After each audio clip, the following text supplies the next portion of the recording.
Hello friends, very good morning. Welcome to the Hindu editorial analysis. మనం last week of the ఇయర్లోకి enter అయిపోయాము. 2023 less than 1 week away. So 2023లో prelims రాయాలనుకునే వాళ్ళకి LTX classes నుంచి crash course launch చేస్తున్నాం. January 1st ప్రారంభమవుతుంది. Prelims exam వరకు కూడా మీకు కోర్స్ యాక్సెస్ ఉంటుంది. ప్రిలిమ్స్కి అవసరమైన entire syllabus along with CSAT, current affairs, economic survey, budget analysis and comprehensive test series అన్నీ కలగలిపి కేవలం 9,999 రూపాయలకి అందించడం జరుగుతుంది. If you are joining by 31st December, 1st January తర్వాత జాయిన్ అయితే ఫీజు 13,000 రూపాయలు ఉంటుంది. కాంటాక్ట్ చేయాల్సిన నెంబర్ ఇది. ఈలోపు 1st January నుంచి మనకి క్లాసెస్ అనేవి ప్రారంభమైపోతాయి. టెస్ట్ సిరీస్ కూడా ఇందులో ఇంక్లూడ్ అయిందమ్మా. ఒక్కటి ఇండివిజువల్కి తీసుకుంటే CSATకి 5,000, టెస్ట్ సిరీస్కి 2,000, కరెంట్ అఫైర్స్కి 5,000, ఒక్కొక్క సబ్జెక్ట్కి 5,000, చాలా ఎక్కువైపోతుంది. సో క్రాష్ కోర్స్లో క్రిస్ప్గా మనం తక్కువ ధరకు అందిస్తున్నాం. 24లో రాద్దాం అనుకునే వాళ్ళు క్రాష్ కోర్స్ వైపు చూడకండి. స్లో అండ్ స్టడీగా డీటెయిల్డ్గా మన రెగ్యులర్ UPSC ఇన్ఫినిటీకి కొత్త బ్యాచెస్ ప్రారంభమవుతున్నాయి. లైవ్ అండ్ రికార్డెడ్ మోడ్లోను, అలాగే ఆఫ్లైన్లో కూడా. దాంట్లో EMI ఆప్షన్ ఉంది, అప్ ఫ్రంట్ ఆప్షన్ ఉంది. EMI ఆప్షన్ పైన 10% డిస్కౌంట్, అప్ ఫ్రంట్ ఆప్షన్ పైన 20% డిస్కౌంట్ కూడా ప్రొవైడ్ చేస్తున్నాను. ఇయర్ ఎండ్ సేల్లో భాగంగా 31st డిసెంబర్ వరకు మాత్రమే వ్యాలిడ్. January 1st నుంచి కొత్త బ్యాచెస్ ప్రారంభం అవుతున్నాయి. ఇది కాంటాక్ట్ చేయాల్సిన నెంబరు. మీకు లైఫ్ టైం వ్యాలిడిటీ ప్రొవైడ్ చేస్తున్నాం. అలాగే ఆఫ్లైన్ విశాఖపట్నం మరియు హైదరాబాద్లో అందిస్తున్నాం. దీనిపైన కూడా EMI మరియు అప్ ఫ్రంట్ ఆప్షన్ రెండు, అప్ ఫ్రంట్ పేమెంట్ ఆప్షన్ రెండు ఉన్నాయి. EMI పైన 10% ఆఫ్ అండ్ అప్ ఫ్రంట్ పైన 20% ఆఫ్ అందిస్తున్నాం. మీకు కనిపిస్తున్న ఫీజు 31st డిసెంబర్ వరకు మాత్రమే ఈ ఆఫర్ వ్యాలిడ్. UPSC ఆప్షనల్స్ పైన కూడా EMI option and up front option ఉంది. EMI పైన 10%, అప్ ఫ్రంట్ పైన 20% డిస్కౌంట్ ఉంది. అగైన్ 31st డిసెంబర్ వరకు మాత్రమే. ఇక్కడ మీరు చూడొచ్చు మనం ఆఫర్ చేస్తున్న ఆప్షనల్స్ ఏంటి అని. ఇవి 24లో రాసేవాళ్ళు ఆప్షనల్ ప్రిపరేషన్ ఇప్పుడే తీసేసుకోవడం, ఇప్పుడే స్టార్ట్ చేయడం చాలా మంచిది. ఎర్లీగా స్టార్ట్ చేయండి, ఫినిష్ చేయండి, సో దట్ చివరిలో మీరు కంప్లీట్గా ప్రిలిమ్స్కి టైం కేటాయించవచ్చు. సో కొత్త బ్యాచెస్ January 1st నుంచి ప్రారంభమవుతున్నాయి. Make use of this. Doubts ఉంటే ఈ నెంబర్కి కాంటాక్ట్ చేయండి. సో ఇవాల్టి ఎడిటోరియల్ వచ్చేసి వెల్కమ్ మూవ్ అనే పేరుతో మనకి కనిపిస్తుంది. సో ఇది గవర్నమెంట్ ఇనిషియేటివ్స్ అని చెప్పి GS2 కింద, అలాగే ఎకానమీలో కూడా GS3 కింద కూడా మనకి ఈ టాపిక్ అనేది చాలా చాలా ఇంపార్టెంట్. GS3 అండ్ GS2 రెండింటిలో కూడా మనం ఇది చూడవచ్చు. గవర్నమెంట్ ఒక నిర్ణయం తీసుకుంది. సో ఆ నిర్ణయం అనేది ఆహ్వానించదగ్గది అని అర్థం. Centres free food grain distribution in 2023 will provide relief to states. Food grains ఫ్రీగా డిస్ట్రిబ్యూట్ చేస్తామని చెప్పి సెంట్రల్ గవర్నమెంట్ నిర్ణయం తీసుకుంది. దానివల్ల స్టేట్స్కి కూడా చాలా బర్డెన్ తగ్గుతుంది, రిలీఫ్ కూడా లభిస్తుంది అని మనం చెప్పవచ్చు. సో ఇది మనం గమనించాల్సిన ఆస్పెక్ట్. సో మనకి you all know that there is an act called NFSA, national food security act, which was enacted. ఈ యాక్ట్ ఏ రోజు ఇన్యాక్ట్ అయింది? 5th జూలై 2013లో ఈ పర్టికులర్ చట్టం అనేది ఇనాక్ట్ చేయబడింది. సో ఈ పర్టికులర్ చట్టం యొక్క గొప్పతనం ఏంటి అంటే, ఇప్పటి వరకు కూడా మనకి రైట్ టు ఫుడ్ అనేది ఏదైతే ఉందో, అంటే ప్రజలకి ఆహారాన్ని పొందే హక్కు ఏదైతే ఉందో, అది ఇంతకుముందు హక్కులాగా లేదు. It was not a right until this NFSA was there. NFSA రావడానికి ముందు కూడా PDS, పబ్లిక్ డిస్ట్రిబ్యూషన్ సిస్టమ్ ద్వారా, రేషన్ షాప్స్ ద్వారా సబ్సిడైజ్డ్ ధరలకి ప్రజలకి గ్రోసరీస్ అందించలేదని కాదు, కానీ దానికి చట్టం బ్యాకింగ్ లేదు. అప్పటికి there was no act backing it. అంటే గవర్నమెంట్ ఒకవేళ మానేస్తే అడిగేయడానికి లేదు, కోర్టుకి వెళ్ళడానికి లేదు, అలాంటి పరిస్థితి ఉండేది. So it was more of A welfare based approach. Prior to this it was welfare based approach. అంటే అర్థం ఏంటి? ప్రజల సంక్షేమం కోసం ప్రభుత్వం తీసుకుంటున్న ఒక కార్యక్రమం లాగా ఈ ఫుడ్ గ్రెయిన్ డిస్ట్రిబ్యూషన్ అనేది ఉండేది.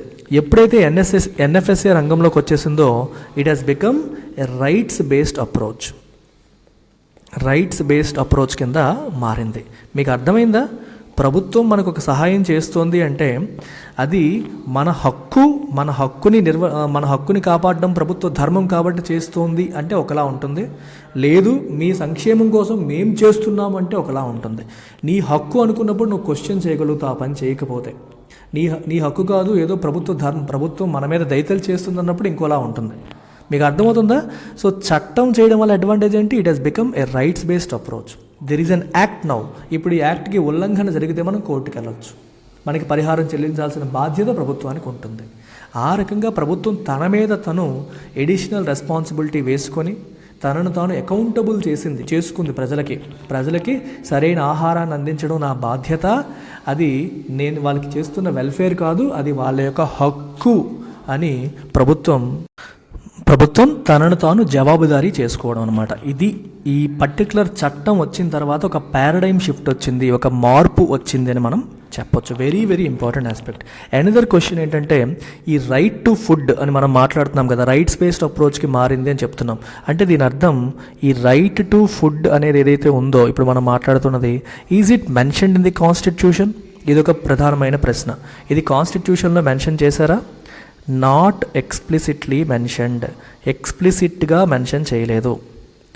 Not explicitly mentioned. కాకపోతే it is implicit. It is implicit in ఏంటి? Right to life.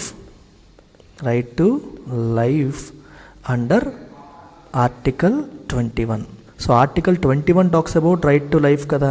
So right to లైఫ్లో భాగంగా మరి రైట్ టు లైఫ్ ఉండాలంటే రైట్ టు ఫుడ్ ఉండాలి అని మనం ఇంటర్ప్రెట్ చేసుకోవడమే. ఇంప్లిసిట్గా ఉంది. We can interpret article 21 to include right to food, కానీ ఇది ఎక్స్ప్లిసిట్గా కాన్స్టిట్యూషన్లో మెన్షన్ చేయలేదు. Not explicitly mentioned in the constitution. ఈ 2 పాయింట్స్ మీరు గుర్తుపెట్టుకోండి.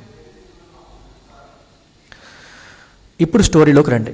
The government has decided not to extend the Pradhan Mantri Garib Kalyan అన్న యోజన లేదా PMGKY, a scheme that ran between April 2020 to December 2022 except for a short period in between, and provided additional allocation of food grains, that is rice or wheat, from the central pool at 5 kilograms a month free of cost to beneficiaries under the National Food Security Act NFSA. So ప్రధానమంత్రి గరీబ్ కళ్యాణ్ అన్న యోజన అనే programme 2020 April నుంచి 2022 December వరకు కూడా ప్రభుత్వం run చేస్తూ వచ్చింది. మధ్యలో ఒక 2-3 నెలలు తప్పితే. ఇది ఎందుకు తీసుకొచ్చారంటే కోవిడ్ టైంలో డిస్ట్రెస్కి గురైన ప్రజలకి హెల్ప్ చేయడం కోసం. ఎందుకంటే అవకాశాలు లేక పని దొరక్క, ఎందుకంటే అందరూ ఇళ్లలో కూర్చోవాల్సి వచ్చింది. సో అలాంటప్పుడు ఫుడ్కి ఇబ్బంది పడకూడదు. సో NFSA ద్వారా ఆల్రెడీ అందిస్తోంది, అది సరిపోదు అని చెప్పి ఎడిషనల్ ఫుడ్ గ్రెయిన్ అలొకేషన్ అనేది ఫ్రీగా ఇచ్చారు. ఇది రైస్ కావచ్చు లేదా వీట్ కావచ్చు. ఎలాగా at 5 kilograms a month, నెలకి 5 kgs చొప్పున పర్ హెడ్ ఇవ్వడం అనేది జరిగింది, ఫ్రీ ఆఫ్ కాస్ట్. ₹1 కూడా అడిషనల్గా ఛార్జ్ చేయకుండా బెనిఫిషరీస్కి ఈ NFSA కిందే ఈ ప్రధానమంత్రి గరీబ్ కళ్యాణ్ అన్న యోజన కింద ఇవ్వడం అనేది జరిగింది. అయితే ఇప్పుడు ఏమైంది? Government has decided not to extend. దాన్ని అలా కోవిడ్ ఎప్పుడూ అయిపోయింది, అయినా ప్రభుత్వం ఎక్స్టెండ్ చేసుకుంటూ వచ్చింది. ఇప్పుడు ఎక్స్టెండ్ చేయకూడదని నిర్ణయించుకుంది. PMGKY absorb the shock of the pandemic for the extreme poor. కటిక పేదరికంలో ఉన్న వాళ్ళకి పాండమిక్ వల్ల వచ్చిన షాక్ నుంచి ఇది కాపాడింది. And also brought in political dividends for the ruling Bharatiya Janata party in many states that had elections this year, including Uttar Pradesh in particular. So ఈ PMGKY తీసుకురావడం వల్ల చాలామంది ప్రజలకి చాలా ఉపయోగపడింది. కటిక పేదరికంలో ఉన్న వాళ్ళకి, పని దొరకని వాళ్ళకి, అవకాశాలు లేని వాళ్ళకి చాలా హెల్ప్ అయింది. దాంతోపాటు ఇది రాజకీయంగా కూడా పొలిటికల్ డివిడెండ్స్ ఫర్ బీజేపీ, అధికారంలో ఉన్న భారతీయ జనతా పార్టీ కూడా రాజకీయంగా చాలా హెల్ప్ అయింది ఇన్ మెనీ స్టేట్ ఎలక్షన్స్లోనూ, మరియు ఇంక్లూడింగ్ యూపీలో కూడా ఈ పథకం అనేది ప్రభుత్వానికి చాలా హెల్ప్ చేసింది. వైల్ డిస్కంటిన్యూయింగ్ ద స్కీమ్, అయితే ఇలాంటి స్కీమ్ని ప్రభుత్వం ఇప్పుడు డిస్కంటిన్యూ చేస్తోంది. అయితే ఇది డిస్కంటిన్యూ చేస్తూ ద గవర్నమెంట్ హ్యాస్ సెడ్, ఏం చెప్పింది? That it will bear the expenses of food grains under the NFSA for 2023. 2023లో నేషనల్ ఫుడ్ సెక్యూరిటీ యాక్ట్ కింద మనం ఇస్తున్న ఫుడ్ గ్రెయిన్స్కి అవసరమైన మొత్తం ఎక్స్పెన్సెస్ మేము బేర్ చేస్తామని మాట ఇచ్చింది. మామూలుగా ఇవి NFSAలో మనకి రేషన్ షాపులు ఇచ్చేది సబ్సిడైజ్డ్ రేట్స్కి ఇస్తారు. అంటే మార్కెట్లో ₹50 కేజీ ఉంటే ఇక్కడ ₹2, ₹3 ప్రభుత్వం ఇస్తుంది కదా సబ్సిడైజ్ ధరలో. ఇప్పుడేముంటుందంటే ఆ సబ్సిడైజ్డ్ ధర కూడా నేను తీసుకోను, నాకు అసలు ₹1 కూడా మీరు ఇవ్వక్కర్లేదు, మొత్తం మేమే భరిస్తాము. We will bear the expenses of food grains for 2023లో మొత్తం ఫుడ్ గ్రెయిన్ ఎక్స్పెన్సెస్ మేమే భరిస్తాము. And ensure free ration under the act for the estimated 81.35 crore beneficiaries for that year. 2023లో 81.35 కోట్ల బెనిఫిషరీస్కి ఇచ్చే రేషన్ ఏదైతే ఉందో కంప్లీట్గా ఫ్రీగా ఇస్తామని ప్రభుత్వం చెప్తోంది. ఇక్కడ మీరు ఒక విషయాన్ని గమనించాలి. మనకి ఫుడ్ కార్పొరేషన్ ఆఫ్ ఇండియా ఉంటుంది. ఫుడ్ కార్పొరేషన్ ఆఫ్ ఇండియా ఏం చేస్తుందంటే ఇక్కడ ఫార్మర్స్, ఇంకోవైపు మనకి common man. So common man అని చెప్పి రాస్తున్నాను. ఫార్మర్స్ దగ్గర ఎస్పెషల్లీ మనకి సిరియల్స్ ఏవైతే ఉన్నాయో MSP minimum support price pay చేసి, ఈ మినిమం సపోర్ట్ ప్రైస్ పే చేసి గ్రెయిన్స్ని, ఫుడ్ గ్రెయిన్స్ని సేకరిస్తుంది ఎఫ్సిఐ. వీటిని కామన్ మ్యాన్కి పీడిఎస్ పబ్లిక్ డిస్ట్రిబ్యూషన్ సిస్టమ్ ద్వారా వీటిని కామన్ మ్యాన్కి అందించేలా చేస్తారు. దానికి వాళ్ళు ఛార్జ్ చేసే ప్రైస్ని సిఐపి అంటారు, central issue price. Central issue price. The difference between MSP is always more than CIP. రైతులకు ఎక్కువ ధర ఇచ్చి ప్రొక్యూర్ చేసి ప్రజలకి చాలా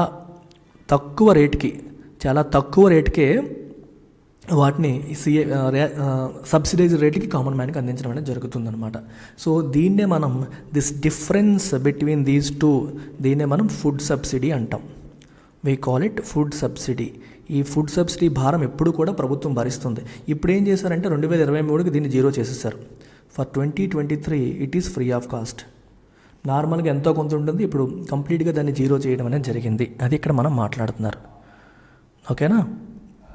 సో 81.35 crore బెనిఫిషరీస్ ఉన్నారు. వాళ్ళందరికీ కూడా దీని ద్వారా మనకి అందుతాయి. Okay, next. In other words, ration card holders can now avail 5 kg of wheat or rice per month for free rather than it is subsidised rate. So ration card హోల్డర్స్కి 5 kg wheat కానీ rice కానీ ఫ్రీగా వస్తుంది. ఇంతకుముందు subsidised రేట్లకి కొనేవారు, ఇప్పుడు ఫ్రీగా వస్తుంది. While Antyodaya అన్న యోజన కార్డ్ హోల్డర్స్, ఇప్పుడు మనకి 2 కార్డ్స్ ఉన్నాయి, ప్రయారిటీ హౌస్ హోల్డ్స్, అంత్యోదయ అన్న యోజన. ఇందులో 5 kg పర్ పర్సన్ ఇస్తారు, ఇందులో 35 kg పర్ ఫ్యామిలీ ఇస్తారనమాట. అంత్యోదయ అన్న యోజనకి ఇంకా ఎక్కువ ఇస్తారు, కంప్లీట్గా ఫ్రీగా ఇవ్వడం. ఇది పూరెస్ట్ ఆఫ్ ద పూర్. దీన్ని మనం పూరెస్ట్ ఆఫ్ ద పూర్ అని చెప్పి అంటాం, కట్టిక పేదరికంలో ఉన్న వాళ్ళకి. సో ఎన్ఎఫ్ఎస్ఏ కింద ఇలా 2 కేటగిరీస్లో మనకి ఇవ్వడం అనేది జరుగుతుంది. ఇది మనం గుర్తుపెట్టుకోవాలి. ఓకేనా? అంత్యోదయ అన్న యోజన కింద, అలాగే మనకి ప్రయారిటీ హౌస్ హోల్డ్స్ అని చెప్పి 2 కేటగిరీస్ కింద డివైడ్ చేసి ఇవ్వడం అనేది జరుగుతుంది. ఇది మనం గుర్తుపెట్టుకోవాల్సిన అంశము. సరేనా? ఇదమ్మా story.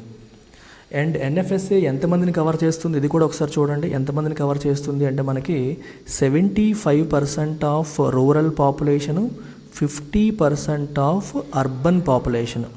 Up to 75% of rural and 50% of urban population అని చెప్పి మనం చెప్పవచ్చు. అండర్ 2 కేటగిరీస్, అంత్యోదయ అన్న యోజన మరియు ప్రయారిటీ హౌస్ హోల్డ్. సో ఇది ఏంటంటే 35 kg per family per month. ఓకేనా? అండ్ ప్రయారిటీ హౌస్ హోల్డ్స్కి వచ్చేసరికి 5 kg per person per month అనేది మనకి ఇస్తారనమాట.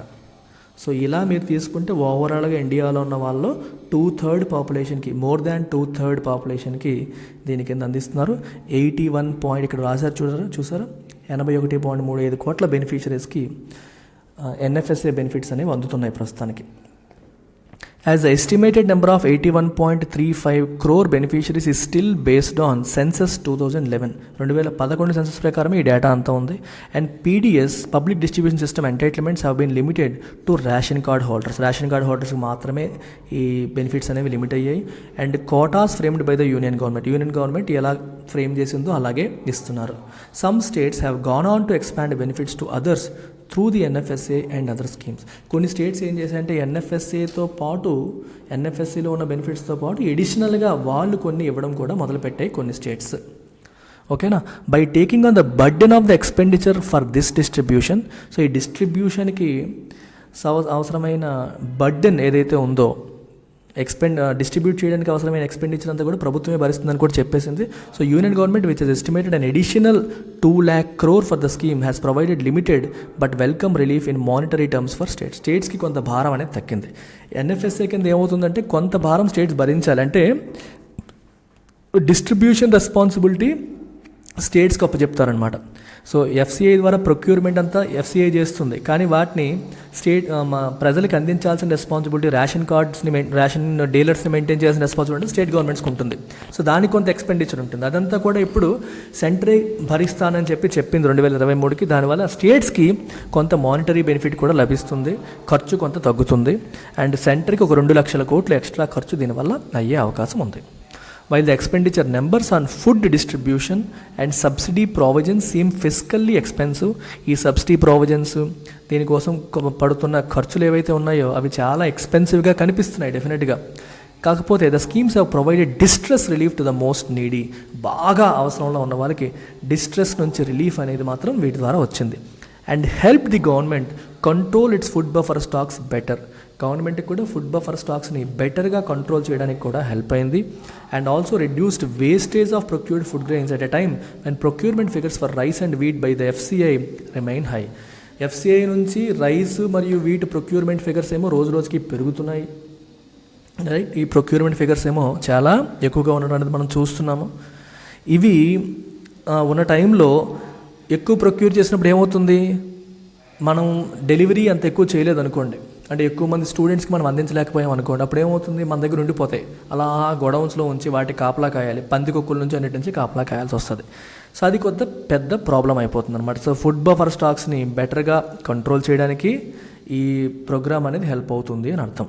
అంటే మనకి ఫ్రీగా ఇస్తున్నారు అనుకోండి, ఇబ్బంది లేదు కదా, ఉన్నవన్నీ కూడా మనం ఇవ్వడానికి అవుతుంది, రైట్. ఇంకా చూడండి, the PDS and the PMGKY have not only enabled basic food security enable చేసాయి, వాటితో పాటు have also acted as income transfers for the poor by allowing them to buy other commodities that they could not have afforded if not for the benefits. ప్రభుత్వం ఈ benefits ఇవ్వకపోయి ఉంటే అప్పుడు ఏం చేస్తుంది, ప్రజలు వాళ్ళ దగ్గర ఉన్న డబ్బులతో వీటిని కొనుక్కోవాలి. మీకు ఒక ఎగ్జాంపుల్ చెప్తాను. ఇదొక పూర్ పర్సన్ ఉన్నాడమ్మా, ఇప్పుడు రైస్ కోసం కావచ్చు, వీటి కోసం ఈయనేమో 1000 రూపీస్ ఖర్చు పెడతాడు అనుకోండి పర్ మంత్, ఓకేనా. అదర్ ఫుడ్ ఐటమ్స్ కోసం ఇంకొక 4000 ఖర్చు పెడతాడు అనుకుందాం ఫర్ ఎగ్జాంపుల్, ఓకేనా. అనుకోండి. ఇప్పుడు ప్రభుత్వం ఏం చేస్తుంది, వీటిని ఫ్రీగా ఇవ్వడం వల్ల ఈ 1000 రూపాయలు తనకి మిగిలిపోతున్నాయి. సో ఈ 1000 రూపాయలని కూడా వేరే వాటికి ఉపయోగించే అవకాశం వస్తుంది కదా. అంటే it is like transferring 1000 rupees to him కదా.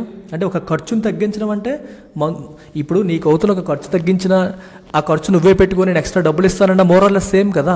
సో అందుకనే it is acting like an income transfer, ఒక ఇన్కమ్ ట్రాన్స్ఫర్ లాగా ఇవి హెల్ప్ అయ్యాయి. సో దానివల్ల వాళ్ళకి మిగిలిన ఖర్చుతో వాళ్ళు వేరే ప్రొడక్ట్స్ కొనగలుగుతున్నారు, ఓకేనా. ఈ బెనిఫిట్స్ లేకపోతే వాళ్ళు ఎఫర్ట్ చేయలేకపోయేవారు, ఇప్పుడు ఫ్రూట్స్ కానీ వేరేవి కానీ కొనగలుగుతున్నారు. There is of course the question of whether the targeted distribution including the identification of priority households and the poorest of the poor has really helped the benefits reaching the deserving with concerns about diversion of food grains. ఇది ఒక question ఉంది. ఇప్పుడు present మనం follow అవుతున్న system ఏంటి, TPDS అంటాం, targeted public distribution system. ఈ TPDS సిస్టంలో మనం ఏం చేస్తున్నాము, 2 కేటగిరీస్ని డివైడ్ చేసాం. ప్రయారిటీ హౌస్ హోల్డ్స్ అని చెప్పి, అంత్యోదయ అన్న యోజన అని చెప్పేసి డివైడ్ చేస్తున్నాం. Which means you need to identify.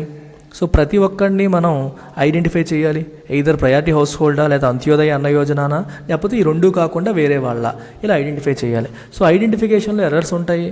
కొంతమంది బంగారం షాపులు రన్ చేస్తుంటారు, లేకపోతే పెద్ద పెద్ద వ్యాపారాలు చేస్తుంటారు, కానీ రేషన్ కార్డు మాత్రం ఉంటుంది, priority house hold card maintain చేస్తారు. అంటే పొలిటీషియన్స్ని మేనేజ్ చేసి ఇలాంటి కార్డ్స్ తీసుకోవడం అనేది జరిగింది. అంటే డిజర్వింగ్ క్యాండిడేట్స్ కాకుండా నాన్ డిజర్వింగ్ క్యాండిడేట్స్ బెనిఫిట్స్ని పొందడం మనం చూస్తున్నాం. దీన్ని డైవర్షన్ ఆఫ్ ఫుడ్ గ్రెయిన్స్. వాళ్ళకి ఎందుకండి ఇవన్నీ, కానీ వాళ్ళకి వెళ్తున్నాయి. సో ఇట్లాంటివి కొన్ని జరుగుతున్నాయి. సో వాటిని మనం అసలు TPDS అనేది సరిగ్గా పనిచేస్తుందా లేదా, సరిగ్గా ఐడెంటిఫై చేస్తున్నామా లేదా, అర్హత లేని వాళ్ళకి అందిస్తున్నామా, అర్హత ఉన్న వాళ్ళకి ఇవ్వలేకపోతున్నామా అనే కన్సర్న్స్ అనేవైతే ఉన్నాయి. అవి డెఫినెట్గా ఆ కన్సర్న్స్ అనేవి ఉన్నాయి. But as right activist have argued, rights యాక్టివిస్టులు ఏమంటున్నారంటే a more robust solution could be universalisation of the PDS. అసలు PDSని యూనివర్సలైజ్ చేసేస్తే తలనొప్పి ఉండదు కదా, PDSని యూనివర్సలైజ్ చేసేస్తే తలనొప్పి ఉండదు కదా, అది ఇంకా మోర్ రాబస్ట్ సొల్యూషన్ కదా అని చెప్పేసి కొంతమంది అంటున్నారు. యూనివర్సలైజేషన్ అంటే అర్థం ఏంటి, మళ్ళీ మనం ఐడెంటిఫై చేయాల్సిన అవసరం లేదు.